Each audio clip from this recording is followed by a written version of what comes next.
This light switch is where, like, I have to push it up like this. Otherwise, I feel like if it's down here, even though this is a light that moves up and down, I feel like there's going to be a fire and everyone's going to die. So it's that catastrophe scenario. So if I turn it off, I have to make sure it's all the way down. What tipped me off that something was wrong, so I thought everyone dealt with that, was I was in 7th grade and a childhood friend of mine, someone made a joke about OCD, about, hand washing and all that stuff. And he says, that's not OCD. And he walks up to the teacher's desk pretending like there's a light switch, and he goes and turns on the light switch, and then he reenacted like checking it and going back and forth. He's like, that's OCD. And then just went and sat down. I do have the kind of smaller I shouldn't call them small. For me, they're a little bit smaller. They're less invasive. The light switches, checking things. I do get really annoyed because a lot of times I'll lay down in bed and suddenly I'm like, did I forget to do blank? And I know I did, but I'll have to get out of bed, go check it. And I'll do that quite a few times. My dad will want to go somewhere and I'll say, hold on, give me a minute. And I'll be like going back and forth and checking things. And I'll be mad at myself because I know that it's fine. Like, I know that, but according to this, absolutely not. 10 minutes later, I'm coming outside and he's like, okay, it's kind of a thing that my friends expect of me now, that I'm going to be between 10 and 30 minutes late.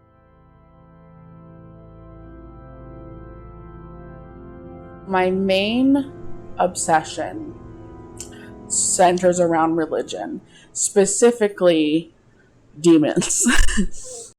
When I was 22, 23 is when it really kicked off. So the obsessions were really intense. I spent all my time learning about demonology, all these other things, spiritually related, and that's all I would talk about. I started compulsively praying, and I started compulsively needing to have like a crucifix near me. Otherwise, I would get that feeling of this isn't right, like getting to panic attack level where you don't feel protected.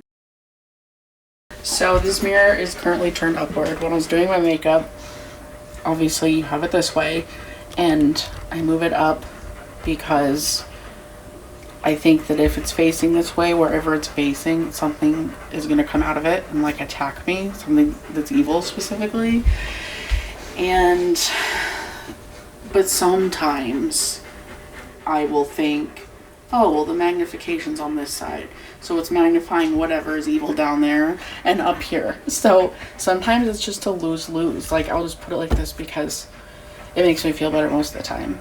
So I just kind of have to settle for that when it's extra bothering me.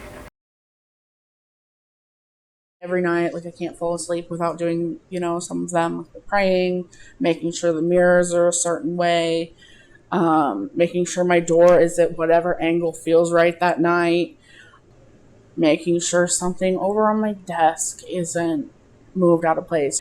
Falling asleep also drives me crazy because the depression keeps you from keeping things tidy.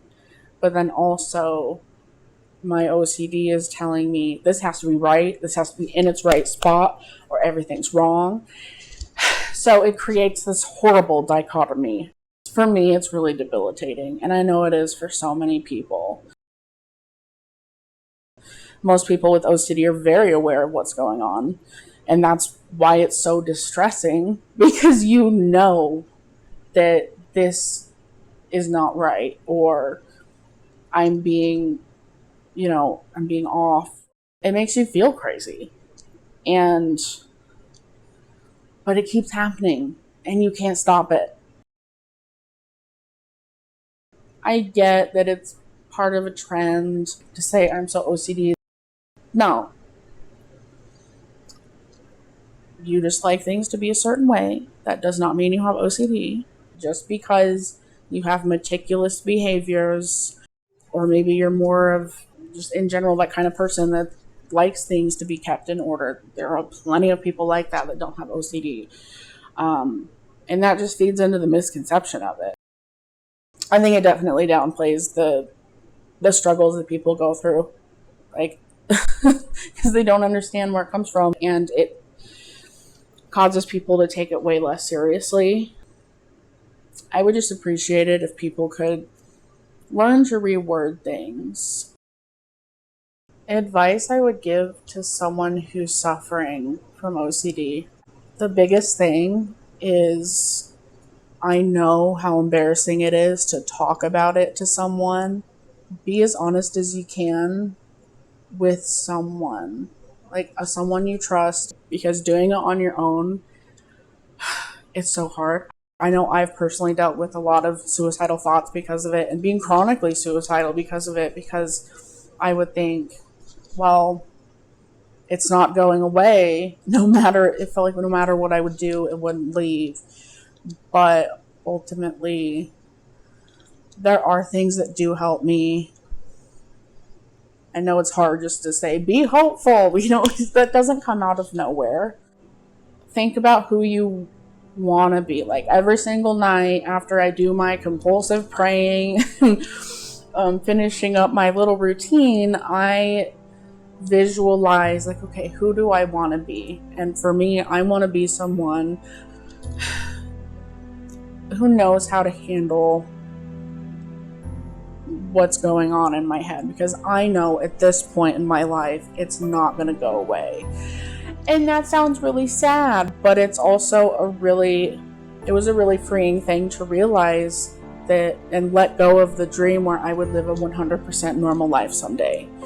And that's okay. You can live differently. You don't have to be the classic, neurotypical average human being who doesn't have, these types of issues. You don't have to be that person, and that's fine.